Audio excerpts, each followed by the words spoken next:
Hello guys, welcome to Friday host. Web hosting और domain को manage करने के लिए आपको सी पैनल दिया जाता है, जिसे कंट्रोल पैनल भी कहते हैं, जिसमें आपके पास एक कंप्लीट फाइल मैनेजमेंट का एरिया है, वेब एक्सेलरेटर कैशिंग है जिसे आप इनेबल कर सकते हैं, और डेटाबेसेस हैं। डेटाबेसेस में आपके पास PHP माई एडमिन है, PHP माई एसक्यूएल डेटाबेसेस हैं, माई एसक्यूएल डेटाबेस विज़ार्ड है, रिमोट माई एसक्यूएल है। डेटाबेसेस यूज़ होते हैं डायनेमिक वेबसाइट्स के लिए, जैसे कि वर्डप्रेस है, कंटेंट मैनेजमेंट सिस्टम के लिए, किसी CMS के लिए।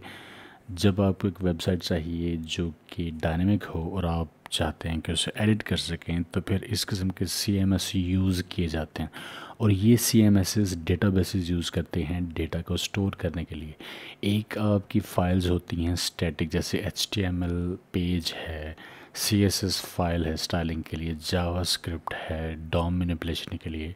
उसी तरह PHP माई एडमिन और माई एसक्यूएल डेटाबेसेस के एरियाज़ आपको फैसिलिटी प्रोवाइड करते हैं कि आप डेटाबेसेस क्रिएट कर लें। ये डायनेमिक डेटा यहाँ स्टोर किया जाता है जो फॉर्म से एक्सट्रैक्ट किया जाता है। जैसे कि आप एक फॉर्म सबमिट करते हैं, उसमें कुछ इन्फॉर्मेशन होती है और वो डेटाबेस में स्टोर होती है, और रिक्वायरमेंट के मुताबिक जब उसे कॉल किया जाता है, उस डेटा को एक्सेस किया जा सकता है, उसे फेच किया जा सकता है। डायनेमिक वेबसाइट्स के डिफरेंट एरियाज़ डिपेंडेंट होते हैं इस डेटाबेस पे डेटा के लिए, क्योंकि डायनेमिक वेबसाइट्स में खुद स्टैटिक डेटा नहीं होता, स्टैटिक डेटा वहाँ स्टोर नहीं होता। Dynamic websites content management system होते हैं जो कि डेटा सारा स्टोर करते हैं डेटाबेस की फ़ाइल्स में। मोस्टली टेक्स्ट डेटाबेस की शक्ल में स्टोर के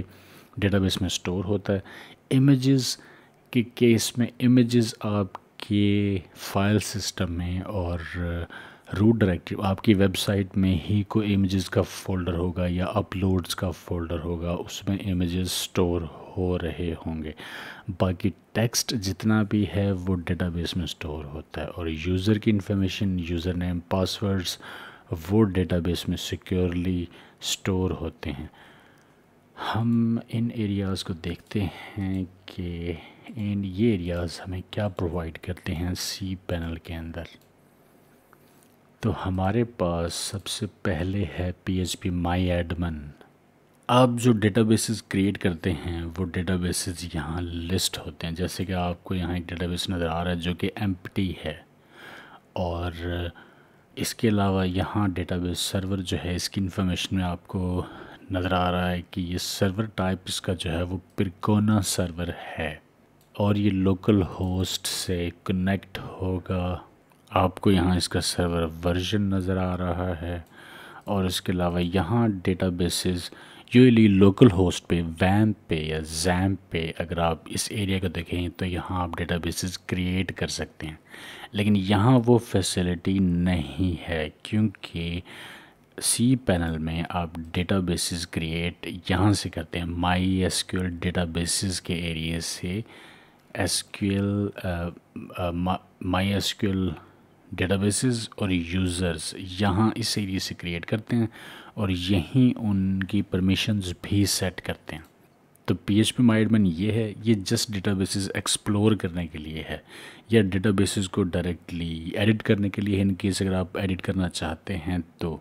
अदरवाइज़ डेटाबेसेस क्रिएट यहाँ से होते हैं, माई एसक्यूएल डेटाबेसेस के एरिया से क्रिएट होते हैं। सो ये एरिया। बाकी इसके अलावा आप यहाँ एसक्यूएल क्यूरीज रन कर सकते हैं PHP माई एडमिन से, और एक्सपोर्ट कर सकते हैं डेटाबेसेस को जो ऑलरेडी क्रिएटेड हैं। और इसके राइट नाउ मैं अगर इस डेटाबेस में आऊँ और इसे मैं एक्सपोर्ट करूँ तो यहाँ से मैं एक्सपोर्ट कर सकता हूँ बस। बट इस वक्त इसमें टेबल्स नहीं हैं, एम्प्टी है, इस वजह से मुझे ये मैसेज एरर मैसेज दे रहा है। और इसके अलावा मैं इंपोर्ट कर सकता हूँ, यहाँ से मैं चूज़ कर सकता हूँ .sql.zip फाइल या .sql फाइल, और वो यहाँ डेटाबेस पूरा DB यहाँ इंपोर्ट हो जाएगा। डिफरेंट किस्म के ऑपरेशंस हैं। मैं रीनेम कर सकता हूँ डेटाबेस को, और इसके अलावा कॉपी कर सकता हूँ स्ट्रक्चर या डेटा डेटा के साथ स्ट्रक्चर या सिर्फ स्ट्रक्चर मैं कॉपी कर सकता हूँ डेटाबेस। और इसके अलावा और भी यहाँ कुछ यूज़फुल फंक्शंस हैं जिन्हें आप एक्सप्लोर कर सकते हैं। तो ये फुल फ्लेज PHP MyAdmin आपके सी पैनल में मौजूद है। इसमें जितने मर्ज़ी चाहे आप डेटाबेसेस स्टोर कर सकते हैं, डिपेंडिंग अपॉन कितनी स्पेस है आपके पास वेब सर्वर में। और इसके अलावा हम आते हैं यहाँ MySQL डेटाबेस के एरिया में। यहाँ आप मैनेज कर सकते हैं अपने डेटाबेसेस। अभी यहाँ एक डेटाबेस यहाँ लिस्ट हुआ है TestDB, जो कि एम्प्टी है। तो आप इसे रीनेम कर सकते हैं, डिलीट कर सकते हैं, या आप इसके प्रिविलेजेस वगैरह भी सेट कर सकते हैं। ये MySQL यूज़र्स हैं, आप नया यूज़र क्रिएट कर सकते हैं और उस यूज़र को डेटाबेस में ऐड कर सकते हैं प्रिविलेजेस सेट करने के लिए। और ये करंट यूज़र यहाँ दिए हुए हैं कि जो इस वक्त हैं, जिनको एक्सेस अलाउड है, ये यूज़र है। और आप इसका पासवर्ड चेंज कर सकते हैं यहाँ से। लेट्स से हम एक और डेटाबेस क्रिएट करते हैं, TestDB2 क्रिएट डेटाबेस।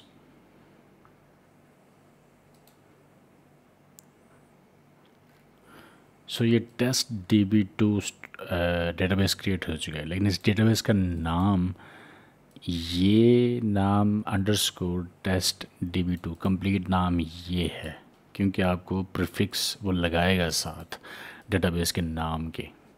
अब ये डेटाबेस यहाँ क्रिएट हो चुका है, लेकिन इस पे अभी कोई परमिशन या यूज़र सेट नहीं है। तो आप यूज़र क्रिएट करेंगे,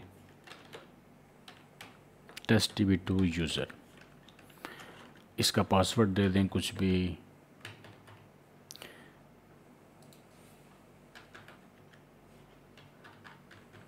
कोई स्ट्रॉन्ग पासवर्ड ही चूज़ कीजिएगा। आप जनरेट कर सकते हैं पासवर्ड और वो यूज़ कर सकते हैं। और उसके बाद आप यूज़र क्रिएट करेंगे, TestDB2 यूज़र। इसमें लिमिट है यूज़र DB2, और आपका यूज़र क्रिएट हो चुका है। अब आप इस डेटाबेस को, न्यूली क्रिएटेड डेटाबेस को, यूज़र DB2 को, इस यूज़र को उस डेटाबेस की एक्सेस देंगे, TestDB2 की एक्सेस देंगे। सो आप इस यूज़र के लिए इस डेटाबेस को अलाउ कर रहे हैं। अब आप इसको ऐड करेंगे और अब यहाँ प्रिविलेजेस सेट करेंगे कि इस यूज़र को इस नए डेटाबेस के कौन से प्रिविलेजेस हों, वो अल्टर कर सके, टेबल्स को क्रिएट कर सके, एंट्रीज डिलीट कर सके, और ड्रॉप, एग्जीक्यूट, इंसर्ट, अपडेट, क्या कुछ कर सके वो सब कुछ यहाँ। यूजली हम सब कुछ ये इसे अलाउ करते हैं और मेक चेंजेस करते हैं। और अब इस यूज़र के प्रिविलेजेस सेट हो गए हैं इस डेटाबेस के लिए।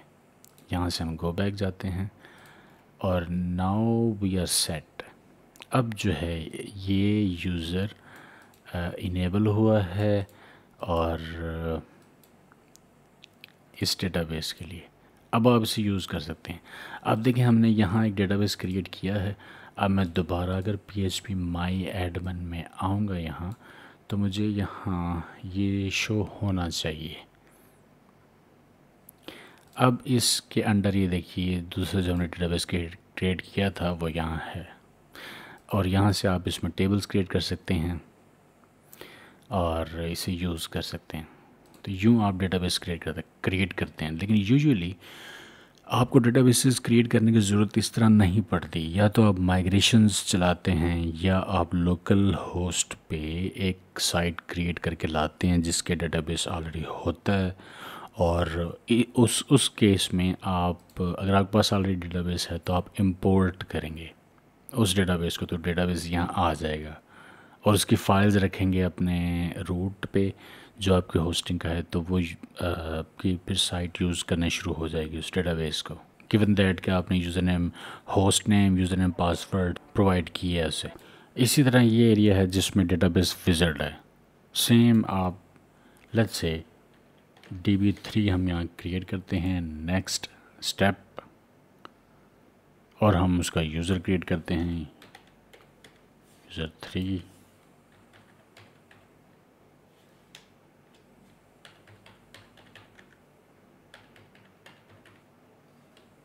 क्रिएट यूज़र, प्रिविलेजेस सेट करेंगे, नेक्स्ट स्टेप, और हमारा डेटाबेस क्रिएट हो चुका है। Add another database, add another user for SQL database और return to database, return to home.